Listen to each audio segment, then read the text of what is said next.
Welcome back to Major Intonio's presentation of The Great Pacific War by Hector C. Bywater.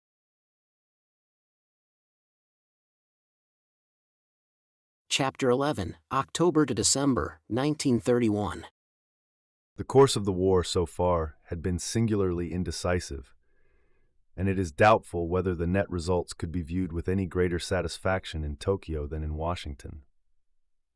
Japan, it is true, had swept the American flag from the Western Pacific, besides dealing some painful if superficial blows at the coastline of her enemy.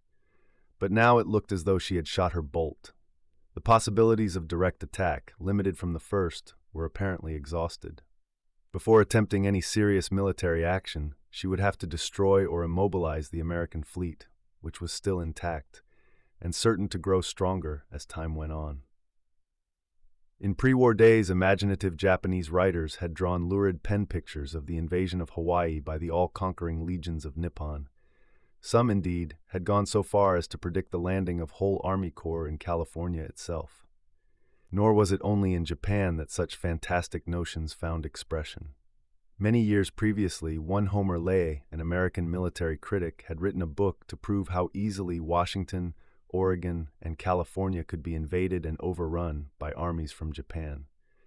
But although a few papers in the West endeavored to revive the invasion bogey, the more sober organs of the press poured ridicule on these fears. How, they asked, was Japan to transport troops across 4,500 miles of water in the teeth of a superior American fleet? No nation, and least of all Japan, whose rulers were deeply versed in the science of war, would dream of sending its armies to certain destruction. Equal risk would attend an expedition to Hawaii, where, as everyone knew, the bulk of the American Navy was stationed in readiness for instant action. As well talk of an American invasion of Japan, scoffed the San Francisco Argonaut, as of the Japanese invading our shores. Yet, had the Argonaut but known it, projects not far removed from an invasion of Japan were even then under discussion in Washington. Disillusioned by now as to the prospects of an early peace, the executive authorities were beginning to cast about for means of ending the strategic deadlock which had developed. They were in the mood to consider any scheme that promised to give a decisive turn to the conflict, the blighting influence of which had begun to make itself felt throughout the country. Business of every description was suffering, the financial barometer was unsteady, and the stock markets exhibited symptoms of panic at every fresh rumor. Pacifists of the militant breed were openly preaching their seditious doctrines, which appealed to the less orderly elements of the public. Unrest was in the air, and although it was too soon to speak of positive danger to the social system, there were not wanting alarmists who painted the future in gloomy colors. In view of the immense sums already appropriated for Army and Navy expansion, the theory that defensive warfare could be waged at small cost had ceased to be convincing. Would it not eventually prove cheaper in every sense, asked members of the cabinet, to abandon the passive strategy which had thus far been pursued and prepare to take the offensive on a grand scale? With the full weight of the national resources behind it, a stunning blow might be aimed at the enemy, breaking that will to win which had been nourished by more or less facile triumphs, and forcing him to his knees. Admitting the hazards of such an operation, were they more to be dreaded than the ultimate effects of a war that might drag on interminably with no promise of final success? Hitherto no clear-cut purpose had inspired the efforts that were being made to reinforce the fighting services. In the absence of a definite objective, neither Army nor Navy chiefs knew precisely what to ask for, and from this uncertainty, waste of money and overlapping of effort inevitably resulted. What the situation demanded was a clearly defined plan of campaign, which would ensure the closest and most fruitful cooperation between all arms. Once such a plan was evolved, it would be a simple matter to provide the material required for its execution. As things stood at present, the Army was competing against the Navy for war munitions of every description, which both departments were ordering in prodigious quantities, though apparently without any clear idea of how they were to be used. The War Department, for example, had placed a contract for 50 railroad mounts for guns of the heaviest caliber, intended to reinforce the mobile railroad batteries of the Coast Artillery Corps. Guns of this type would be effective enough against hostile battleships, but for any other purpose, they were needlessly powerful, and there was scarcely one chance in 1,000 that they would ever fire a shot at the Japanese battle fleet. Early in June, a conference was held at the White House to bring the whole military situation under review. At this meeting, which was attended by all the principal members of the cabinet and high officials of the Army and Navy, Admiral Morrison, the Chief of Naval Operations, submitted a plan of which the details had been worked out by the staff of his bureau. Nothing less was proposed than a descent on the Bonins, a group of Japanese islands lying some 500 miles to the southeast of Yokohama, and their seizure as a base for the American fleet. This project had not been developed on the spur of the moment.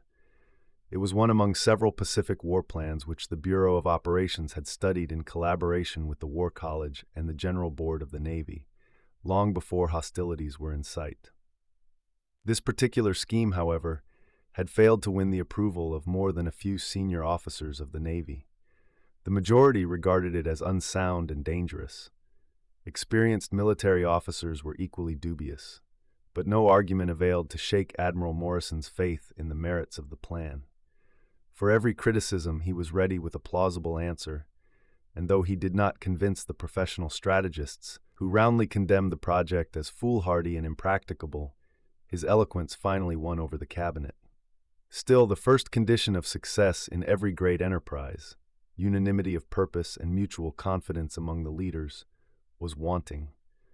Once the decision was taken, however, all concerned in the plan worked loyally to carry it through to a fortunate issue. As so many conflicting versions have since appeared in print, it may be as well to give a brief summary of what was intended. Starting from the assumption that a base within reasonable distance of the hostile coast must be obtained before a systematic offensive could begin, Admiral Morrison had arrived by a process of elimination at two possible objectives, either of which would serve the end in view. One was Guam, the other Port Lloyd in the Bonin Islands.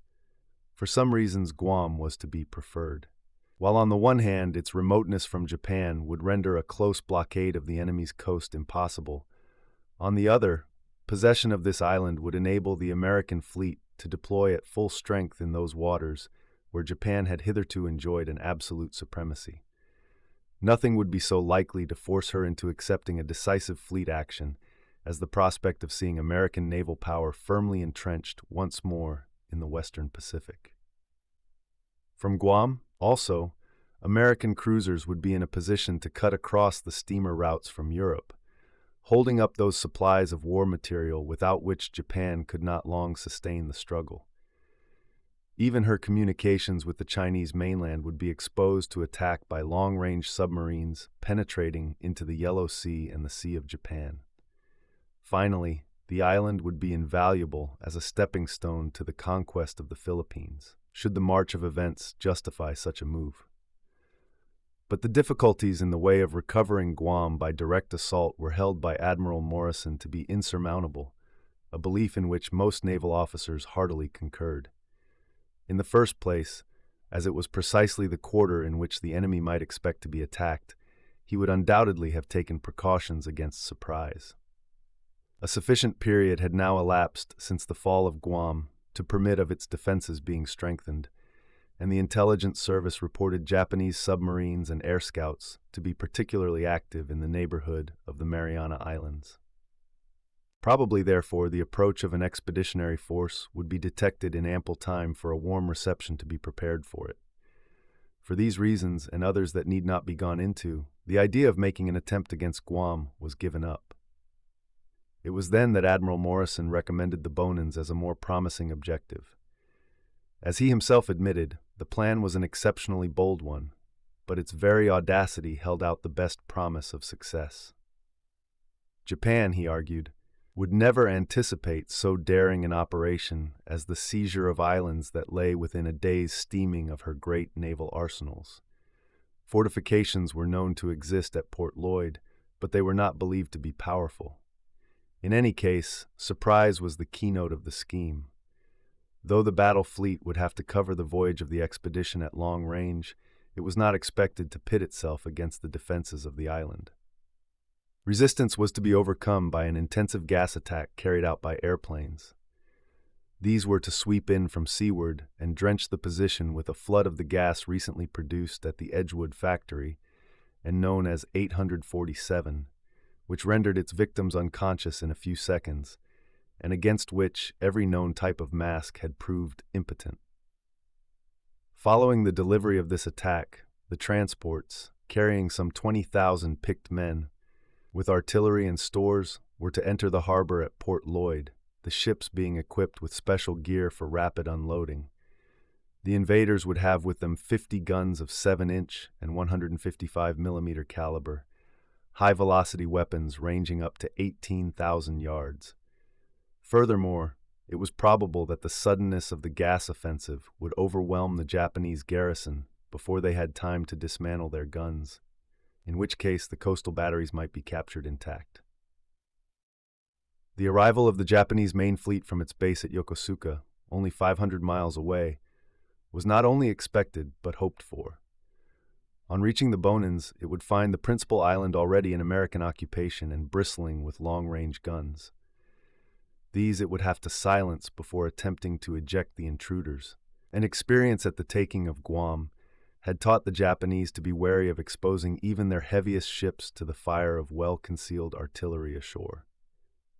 In the meantime, the American fleet, operating from its advanced base at Midway, with Wake Island as an intermediate port of call for the small craft and submarines, would be held in readiness to approach the Bonins and fall upon the Japanese fleet at a moment when the latter had expended much of its ammunition against the forts and perhaps had several ships damaged by their fire. An action fought under such conditions might easily result in a smashing victory, and so end the war at a blow.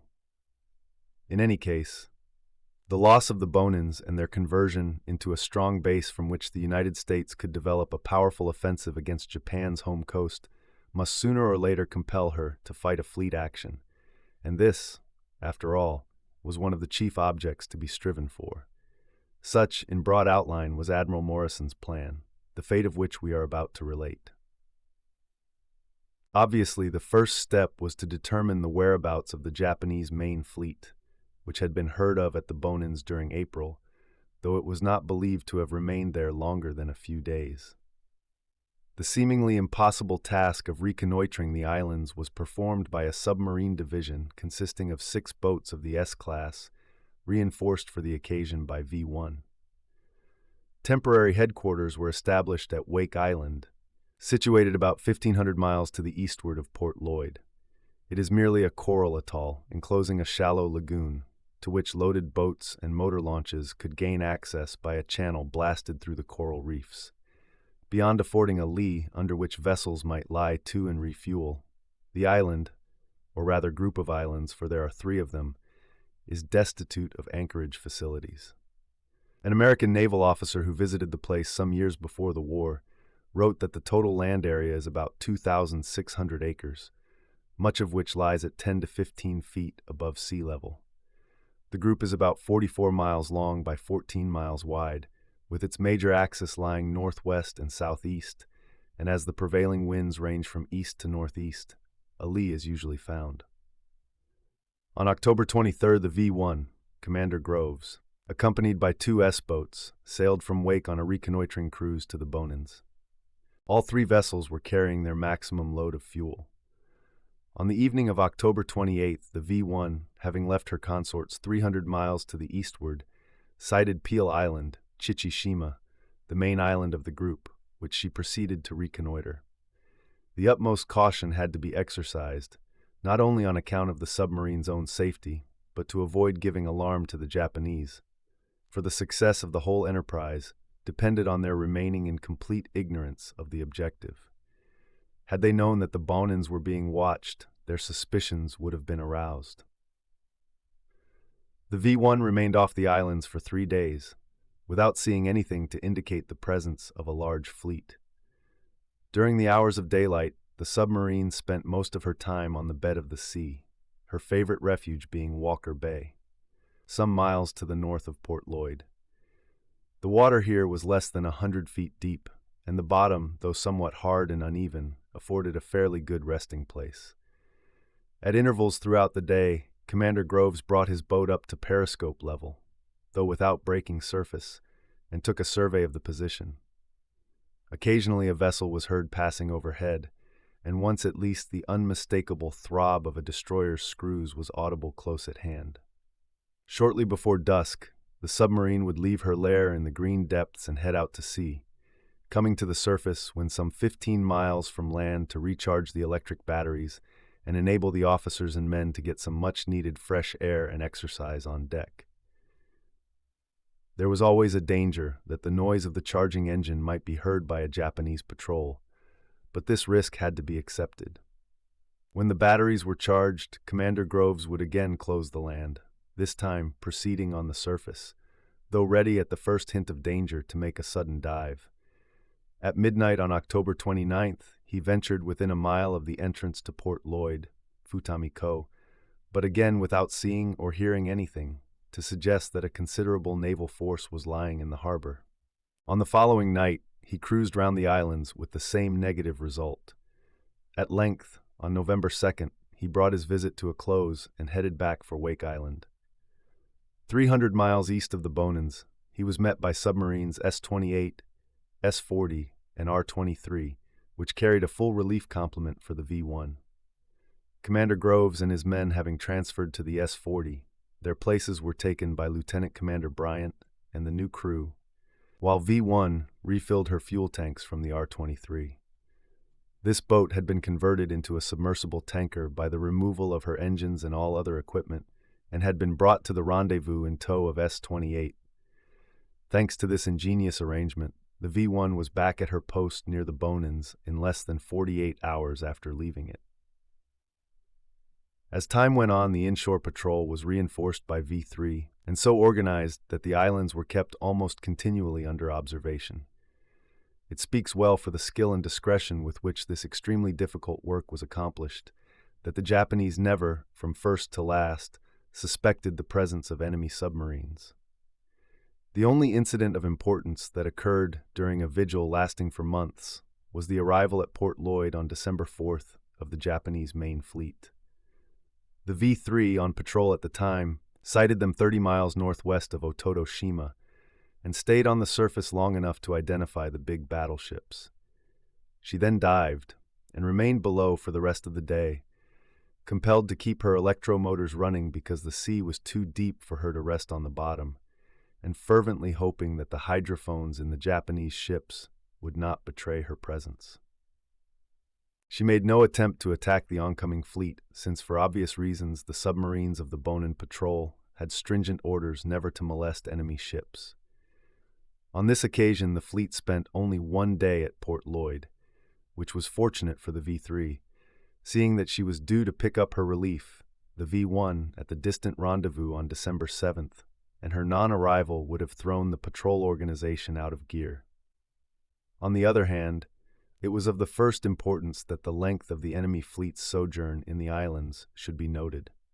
On December 5th, it again put to sea, and that same day the American submarine watched from a respectful distance the Japanese battleships carrying out gun practice. These periodical cruises to and from the Bonans were evidently made for training purposes only, and did not appear to have any strategical significance. Nevertheless, they introduced a further element of uncertainty into Admiral Morrison's project. For if the would-be invaders were to find Japanese battleships awaiting them, nothing could avert disaster. To guard against this risk, it would be necessary for the sailing of the expedition to be held back until the enemy's fleet was known to have returned to Yokosuka after one of its visits. And this in turn made it doubly essential to carry on the submarine patrol with undiminished vigilance. Preparations for the great enterprise had all this time been going forward actively. The scene of operations was unfamiliar to American naval officers, few of whom had ever visited the Bonans. First sighted by the Spanish explorer Villalobos in 1543, they were rediscovered 50 years later by a Japanese navigator, Ogasawara Sadayori. From early in the 19th century, American whalers used occasionally to touch at the islands, and in June 1853, Commodore Perry paid a call with the U.S. warships Susquehanna and Saratoga. In 1861, a party of Japanese colonists, headed by a government commissioner, landed in Peel Island, but they seem to have found the territory inhospitable, for their stay was brief. Oddly enough, the first white resident of the Bonins was an American, Nathaniel Savory, who was born at Bedford, Massachusetts. In the course of his roving career, he came to Peel Island in 1830, there married a native woman from the Mariana Group, and settled down. Surrounded by numerous children, he lived on the island for many years, dying in 1874 at the ripe age of 80. Previous to 1875, Japan had evinced little interest in the Bonins. In that year, however, she learned of a British design to annex the territory and proceeded to forestall it by dispatching a commissioner. Landing at Port Lloyd on November 26th, this official took possession in the name of the Emperor of Japan. The Bonins, or Ogasawara Islands, as they are officially designated after their second discoverer, are of volcanic origin. The largest of the group are Peel Island, Chichishima, Bailey Island, Hahashima, and Buckland Island, Anishima, the principal harbor being Port Lloyd, Futami-ko, in Peel Island. Here are situated the government buildings, the observatory, the garrison headquarters, and the cable station, for the Trans-Pacific Cable from Hawaii crosses the island. The harbor, which is simply an immense volcanic crater, is small but easy of access and fairly well sheltered. In many places the cliffs rise almost sheer from the beach, and deep water is found everywhere save right inshore. While nothing authentic was known of the fortifications at this place, it was believed that the armament was confined to heavy rapid-fire guns, mounted in concrete emplacements on the heights overlooking Port Lloyd and Fitton Bay, the last named being a small harbor on the southeast side of the island. The great depth of water in this area made mine-laying difficult, and the impunity with which American submarines had approached almost to the mouth of the harbor was held to be proof that no minefields existed. As a measure of precaution, however, all ships taking part in the expedition were to be equipped with paravanes. For the transport of the invading force, 25 steamers had been taken over, the slowest of them having a speed of 12 knots. Those in which guns and other heavy materials were to be carried were fitted with powerful derricks and had large ports, provided with strong hinged gangways, or brows, cut in their sides. Trials made at Puget Sound, where many of the transports were fitted out, showed that 7-inch guns could be brought up from the holds and passed down the gangways to the quay in a very short space of time. Among the impedimenta carried were 80 airplanes, mainly of the combat type. These, it was estimated, could be unloaded, assembled, and made ready for flight within a few hours from the time of landing. The Army of Invasion, under the command of General Dykeman, was made up of a complete army division with certain additions and included the following units: 2 brigades of infantry, 3 regiments of field artillery, 1 regiment of heavy tractor artillery, 1 company signal corps, 1 gas battalion, 1 regiment of engineers, 1 medical regiment, various other units, including an air detachment, motor transport, and ammunition units. This force numbered in all about 22,000 men.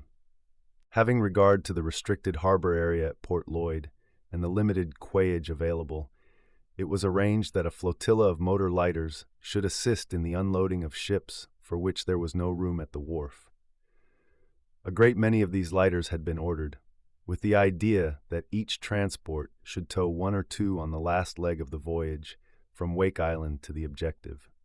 The naval escort over this stage was to be furnished by the new cruiser Minneapolis of 10,000 tons, with a battery of 8-inch guns, the cruisers Concord and Marblehead, and 30 destroyers with the tenders Buffalo and Melville.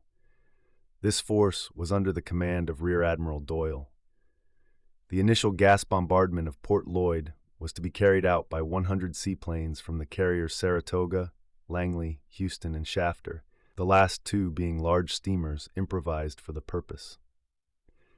Admiral Dallinger's battle fleet was under orders to assemble at Midway, whence it would make a sweeping movement in the direction of Wake Island, remaining within radio call of the expedition. Oilers and storeships would follow, in readiness to replenish the fleet at Wake Island should circumstances render this necessary. All these movements, of course, were coordinated by a schedule drawn up by a board of naval and military officers. Allowance was made for every contingency that could be foreseen. If the attack on Peel Island brought out the Japanese main body from Yokosuka, the American battle fleet was to steam to the Bonins at full speed and engage the enemy. Admiral Dallinger's ships, it is true, would arrive there with much of their fuel consumed, but if the Japanese fleet were destroyed or even badly mauled, this would be a matter of small moment, for with the Bonins securely held by the invading force, tankers and supply ships could proceed there in comparative safety. The drawback to this plan was that no dock was available in the islands, and severely damaged ships would thus be without means of repair. On the other hand, if battle were fairly joined, the American preponderance in gunpowder ought to ensure a swift and complete victory. Subject to favorable reports from the submarine patrol off the Bonins, the expedition was timed to leave Honolulu on December 20th and Midway 6 days later. Wake Island should be reached on or about January 2nd, and Port Lloyd by the 8th. Towards the end of November, the troops selected for the enterprise were all gathered at Hawaii, and as many of the transports were then ready, it was possible to put the officers and men through a special course of disembarkation drill. As the Japanese fleet had last visited the Bonins on December 4th to 5, there was small likelihood of its reappearing there for at least 2 months in the ordinary course of events. And in any case, the American submarines on guard might be trusted to give timely warning if it again approached the islands while the expedition was en route. After weighing all these considerations, the naval staff decided to adhere to the original schedule, and the transport fleet, with its naval escort, was ordered to sail from Honolulu on December 20th. At 4 p.m. on that date, the 25 steamers, crowded with troops, passed out of the roadstead and were joined at sea by the warships. No chances were taken, for enemy submarines had already been active in Hawaiian waters and had even sown mines off Pearl Harbor, as related in an earlier chapter. The fleet was accordingly preceded by minesweepers for a distance of 10 miles, while the destroyers acted as a screen against submarine attack, this duty being performed by them throughout the voyage. At Midway, which was reached without incident on December 26th, the greater part of the battle fleet was found at anchor in Seward Roads. By this time the troops, having gained their sea legs, were in high spirits and full of confidence in the success of their great adventure. Among the senior officers, however, optimism was less in evidence. Admiral Dallinger himself entertained serious misgivings, to which he had previously given expression in a memorandum to the Navy Department. The whole plan, he pointed out, ran directly counter to the first principles of naval strategy. Mahan, Colum, and other authoritative historians of sea power had all demonstrated by numerous precedents the importance of gaining command of the sea before embarking on military expeditions against hostile territory. Yet in this instance, no such command had been gained. As a bait to entice the enemy's fleet, the expedition might justify itself, but the risks were, in the admiral's words, appalling, and he did not hesitate to describe the scheme as verging closely on a reckless gamble. These criticisms, however, had failed to convince the cabinet, and finding their decision immutable, Admiral Dallinger turned with a heavy heart to do his share in achieving what he, at least, firmly believed to be the impossible. This concludes today's reading of The Great Pacific War by Hector Bywater, presented by Major Intonio. Join us also tomorrow for the next chapter, or download the complete audiobook from our webshop at www.payhip.com/Antonio. Thank you for listening, and so long.